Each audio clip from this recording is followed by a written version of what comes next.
ఇది ప్రజాస్వామ్యం.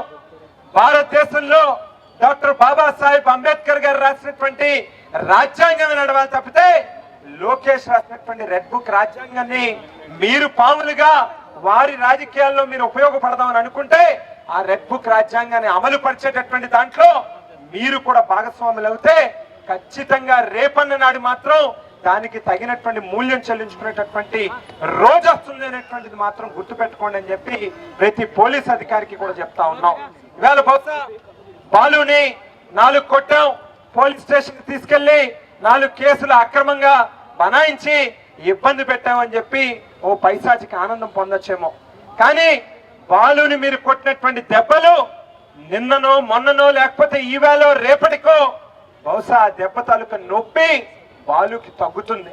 కానీ రేపొకసారి మేము అధికారంలోకి వచ్చిన తర్వాత ఎవడెవడైతే కాకి చొక్కాలు వేసుకుని తెలుగుదేశం పార్టీ కార్యకర్తలుగా పొలిటికల్ ఏజెంట్ గా పనిచేస్తా ఉన్నటువంటి ప్రతి నా కొడుకుకి కూడా చెప్తా మేము కొట్టేటటువంటి దెబ్బ చావు దెబ్బలాగా ఉంటుంది అనేటువంటి విషయాన్ని మాత్రం గుర్తుపెట్టుకోమని చెప్పి చెప్తా ఉన్నాం.